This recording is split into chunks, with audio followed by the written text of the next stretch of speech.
Hola. Mi llamo Alberti, non soy italiano, non soy español, soy inglés. Lo siento, non hablo español. So in English, I'm afraid, just for 30 minutes, and I have lots of nice pictures, so you can have a sleep and look at the pictures. I come from National Museums Scotland. We have 4 museums in and around Edinburgh. We have 3.5 million visits every year. This is the largest outside some town in the south called London that you may have heard of, I don't know. So we have 3.5 million visits to our 4 museums. We have 500 staff. My team is 130 collection staff, curators, conservators. We are scientists, archaeologists, historians, and art historians. So we also work with our volunteers, our research associates, and many students. But my happy place, the base where most of our 10 million natural specimens and our 2.6 million cultural artifacts is in our collection centre, which is just outside of Edinburgh. And here is where we undertake our research. Like other museums in the UK and Europe around the world, we research on our collections. And I want to define research at the beginning of today very simply. I take research to be the original investigation in order to gain knowledge. Original investigation to gain knowledge.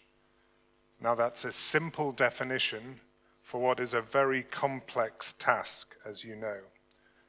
But it's important to note, and I think what we are doing here today, which is very useful, is to note that museums not only communicate knowledge, but we generate knowledge. We don't only engage, we also research. And it's important, I think, to compare ourselves to other research bodies, to universities and research institutes, and to note that we do research, but we do it with different methods. We do it for different outputs and results, and we do it with different partnerships. Now, although these methods have changed, I think that museums have always undertaken research. Museums have always made knowledge. And just for the next 25 minutes, I want to do a tour of museums and research. I'll start with the history that I just mentioned. I will talk very briefly about the different methods. I'll then give examples of research from National Museums Scotland. 3 if I have time, certainly 2. Then I'll talk about results and outputs from research. And finally, I'll conclude by talking about value. So, in such an intelligent audience, you will already know that the roots of museums, the history of museums, is in cabinets, cameri of curiosity in the Renaissance in Europe. So we have here Olaus Worm in Copenhagen, and closer to home, Vincenzo Lastanosa's coin collection. Now these cabinets, cabinets of curiosity, were for display, they were to show off, but they were also to generate knowledge.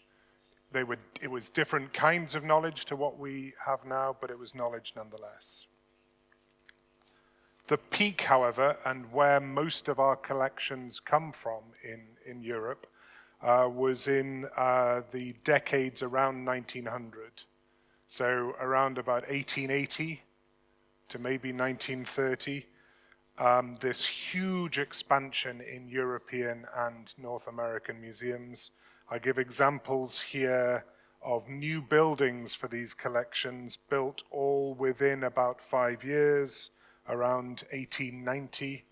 And these are usually at this point, I would ask you to identify them, but we're on the clock. We have no time for that, but you will see London, Vienna, Prague, Paris, and Chicago. And what they had in them were huge collections of archaeology, of natural history, of anatomy, and anthropology. And it was about this time that the museum started to separate collections for display and for the public, and collections, most of the collections for research, for study. They're kept separate. And still, this is the case to this day.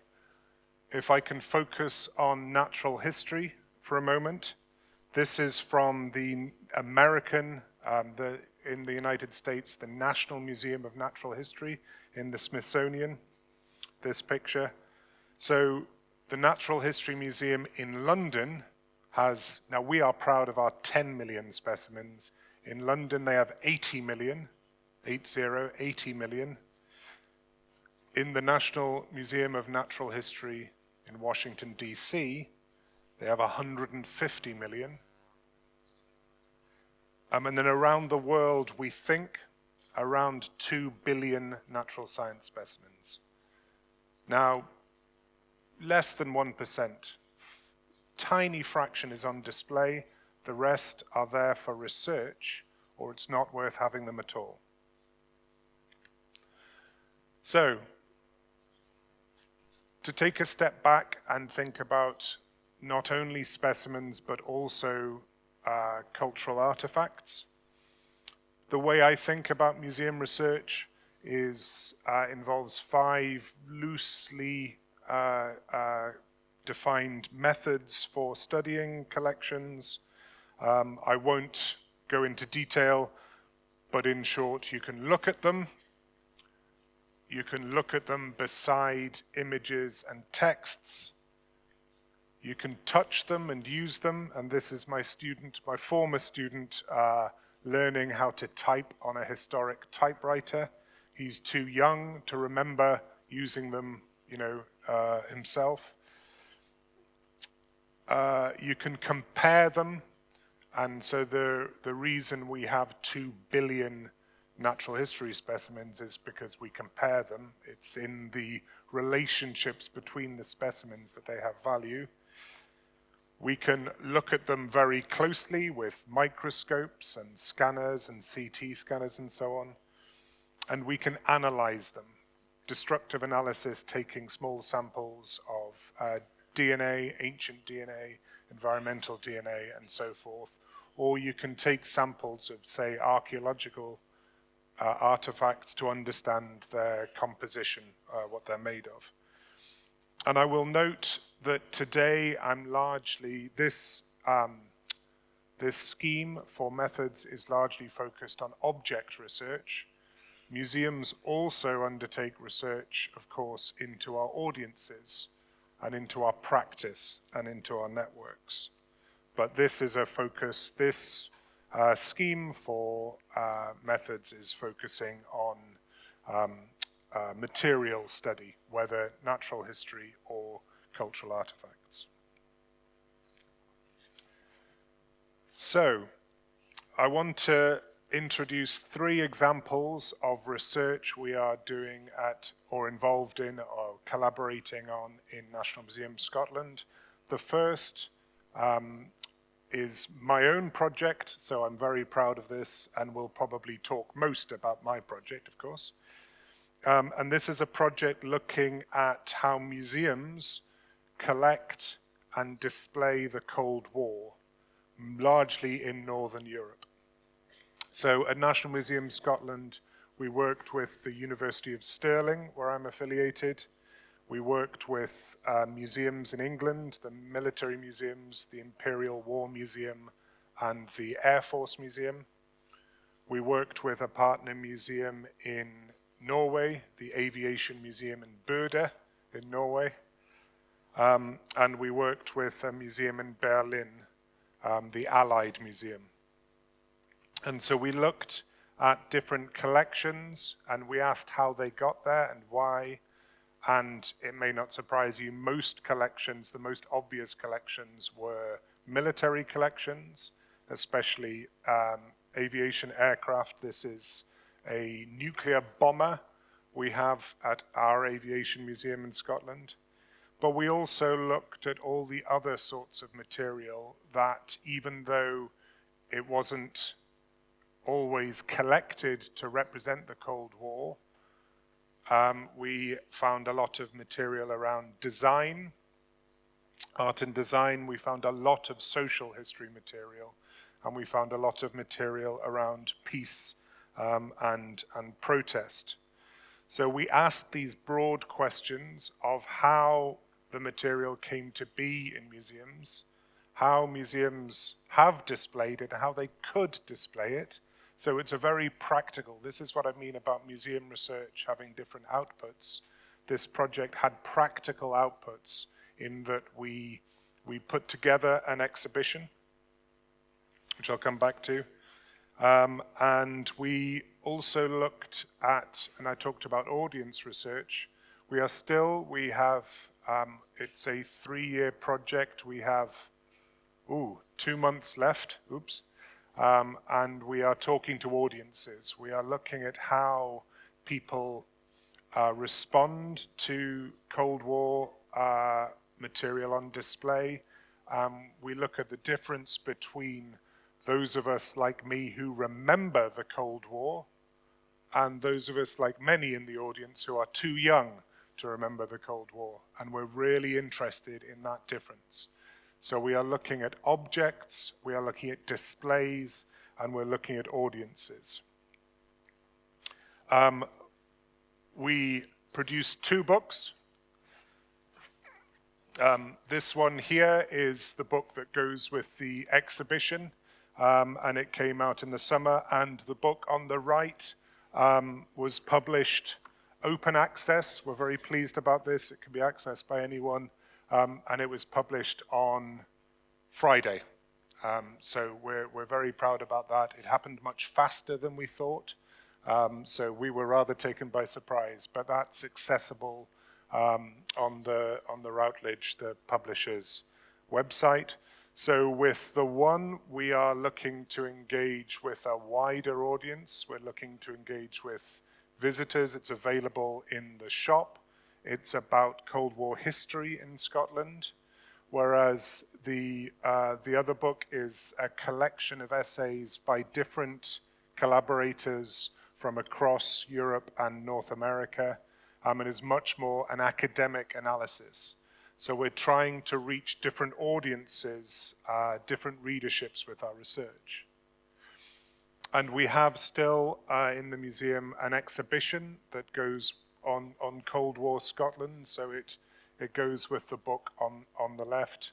And this is, we are using it, it's not only a product of the research, it's also where we talk to the visitors. So it's like our laboratory for audience research. And this is my colleague Sarah Harper, who's actually doing the real work. She's the researcher. And so she helped put up the exhibition, and she is, as far as I know today, with students talking to visitors in the exhibition. We were originally going to stage it for 6 months. We say now that we will extend it by another 12 months, so if you're coming to Edinburgh, please come and visit. We say this is because of popular demand, because the audience love it. It's actually because, like many organizations in the UK, we have no money, so we can't afford to replace it right now. But this is what we call a silver lining on the dark cloud of the United Kingdom having no money. So, I'm doing okay. I will happily answer any questions about this project. As I say, it's very nearly at an end, and we are pleased with it. Another project that recently finished is very different. This is using not our history and technology collections. This is using our zoology collections. It's a project called Animal Feeding. It has a long title, Do Not Feed the Birds, Feed the Animals, but we call it animal feeding. Again, this is a collaboration. We do our best work in collaboration. This is with universities in Exeter, the University of Reading, and the University of Roehampton. And it's funded by the Wellcome Trust, who do a lot of funding of medicine and life science in the United Kingdom. But it's a multidisciplinary project, and they're looking at how humans feeding animals changes the biology of the animals. So this is one example. This is a chimpanzee, as you can see, called Choppers. Now, Choppers was a very famous chimpanzee in Britain because Choppers appeared on television in an advertisement, in an advert for tea. To anyone of my age in the UK, you will recognize Choppers because of the Tetley tea adverts. And we have the remains of Choppers. We have Choppers' skeleton. And we looked at the impact of, well, he didn't really drink the tea. This was not true. But we look at the impact of how he was fed in the zoo. And we have a complete biography of him from texts and from scientific analysis. So we used not only modern techniques, but also historical archives. Another example from the animal feeding project, this is the skull of a squirrel. Is that a deer? Yeah? No? See? A deer? So we looked at, and this is not one squirrel, but many squirrels, and we looked at different populations of squirrels. And this is why we don't have just one squirrel skeleton, one squirrel skull. We have dozens, we have hundreds, is so we can compare different groups. And it turns out that some squirrels in groups in the United Kingdom eat more human food than others. So you can see that on the top bar is the strength of the jaw, and these are different groups of squirrels, and we identified in the middle there squirrels with weak jaws from an area in England called Formby in the north of England, because they had been fed peanuts by the local people over such a long time that they developed biological difference because of the peanuts. So it sounds trivial, it sounds very small, but I use it as an example because we can use these large collections of skeletons and insects and fossils to understand the differences that humans make on the environment, on animal life. And I think that's very important. And it's very political right now, I'm sure, here as well as in the UK, to look at the impact of humans on the natural world.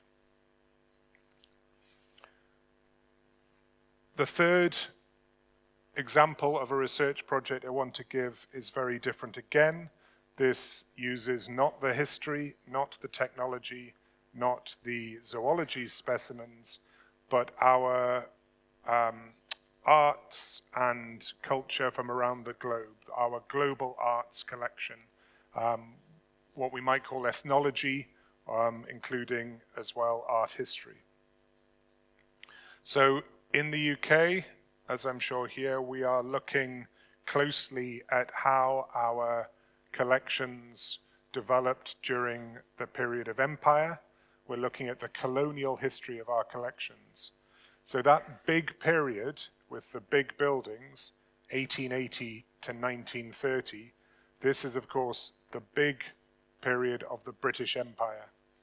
And so huge numbers of our collection, a big proportion of our collection, arrives in our museums from the far reaches, from distant parts of the British Empire.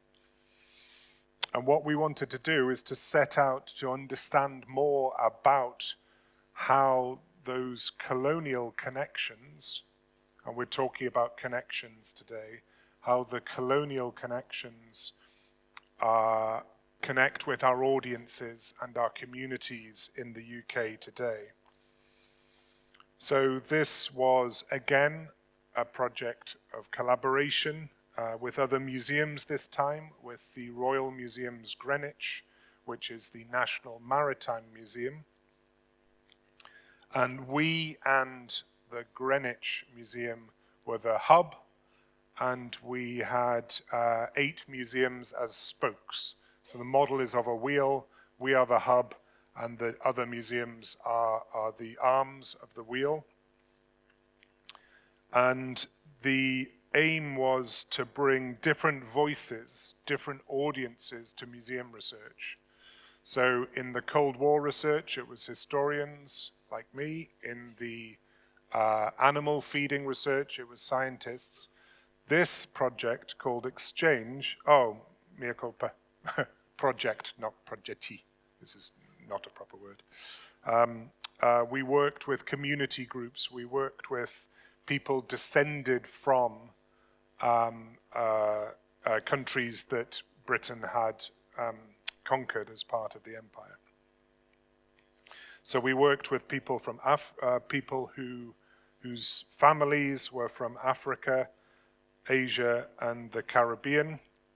And we looked at the themes of empire and migration and what it was like, what it is like, what it was like and what it is like to live in Britain as migrants, as immigrants from different parts of the world. And whereas we have in the other projects, the results were largely traditional in their form. These are books, these are exhibitions, these are scientific papers. With this project, the results were much more flexible. They were small displays, they were small films, they were magazines and poetry, and we are continuing to work with these different museums and community groups. And just like with the Cold War, when we look at the audience feedback, with the Exchange project, we're looking at how we are evaluating the process, we are evaluating the methods, and we want to build that into our future research. Do I have 5 minutes still? Gracias. So, these are 3 projects. I will be happy to answer questions, or at least I will try to, on those projects. But I want to think again more generally about the results, the resultados, the outcomes, the outputs of museum research. And we have some examples there. And I am aware that the 3 projects I've given are large projects. They were, we got external funding from large funding bodies for them. But in museums, we research, every curator researches every day, not just for a big project, not just for famous chimpanzees, but for every act of a school group, for every catalogue, for every piece of documentation, we generate new knowledge. So there are famous outputs, famous results like this. These are articles that my colleagues have published in the journal Nature, which is the highest impact journal in the world. And as an example of that, this is, by the way, Dinocephalurus orientalis. Good luck on the translation, but this is a fossil, as you can see, and my colleague helped to discover this fossil. So my colleague discovers dinosaurs. Now, when I sit down and I talk about budgets and I talk about practical things, it's quite difficult to it's difficult to keep your feet on the ground when your colleague discovers dinosaurs. I think that's amazing, but he thinks it's amazing too. What can you do? So my colleague Nick Fraser helped to discover this so-called Chinese dragon. Also in the British newspaper reports, they called it the real Loch Ness monster. But my point is that not only do we discover dinosaurs, we also put together displays. We also catalog our collections. We also acquire new collections. We are given or we buy new collections. And every one of those activities includes research. And so the question then is why we do it. And I should say the research is undertaken not only by dinosaur discovering, but also by all the curators, by our volunteers, by our students, and this is from the collection center. This is our history team working together there.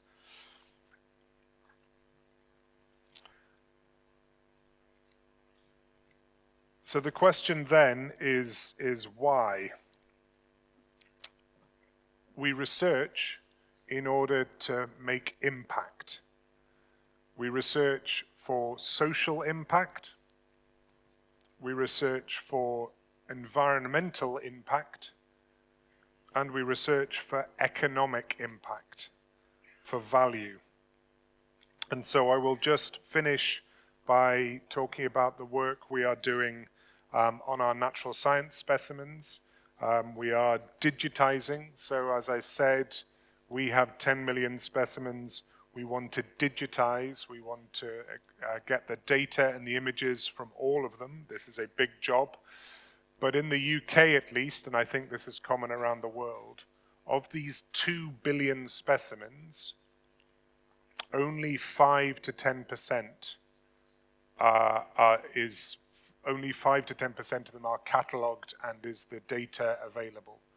So 95% of the natural science specimens have only dark data, and we want to access these dark data.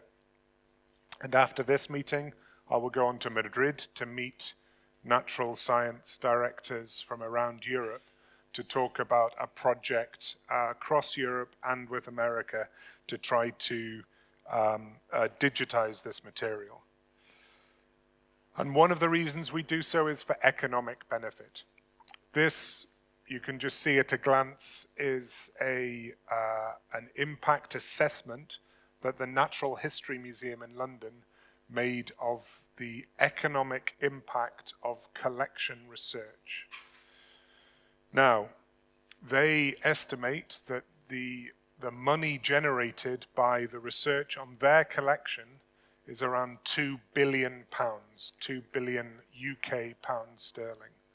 Now, you need to think carefully about this. That's making a lot of assumptions. You'll see a lot of that is around agricultural research and around mineral research. And this is over 30 years, 3 decades. But still, £2 billion is enough to make a politician take notice, I think. But my point all along has been, and this is my last slide, my point has been that we are not just about the big research, discovering dinosaurs, making £2 billion or not.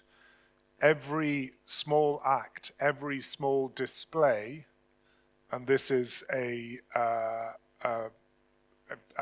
casket, a treasure cask from around 1600 that we put on display, that we researched, we put on display. It had within it the letters from Mary, Queen of Scots. So this is a very magical piece of work. We put it on display and it makes our visitors happy. That's why we research. Thank you very much.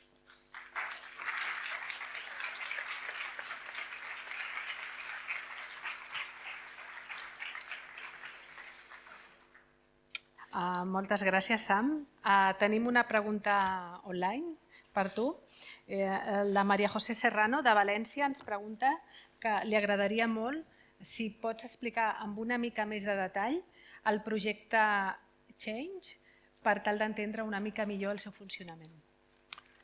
I don't have my translation in, I'm afraid. I couldn't wear both. Was this a question? Sí. From our digitalis amigo? Bueno, si voleu algú de la sala, si té alguna pregunta, mentre es va resolent aquest... I couldn't do it at the same time. Which one? Oh, Exchange. The project Exchange. Or yes. Progetti. Sí.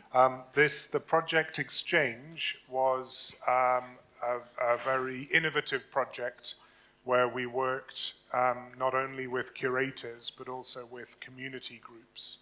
So 8 of the museums around the UK worked with us, and we made grants. We gave research money to these museums to look at different parts of their collections that had come from their colonial roots. I just have some of the details here. So, for example, we worked with the,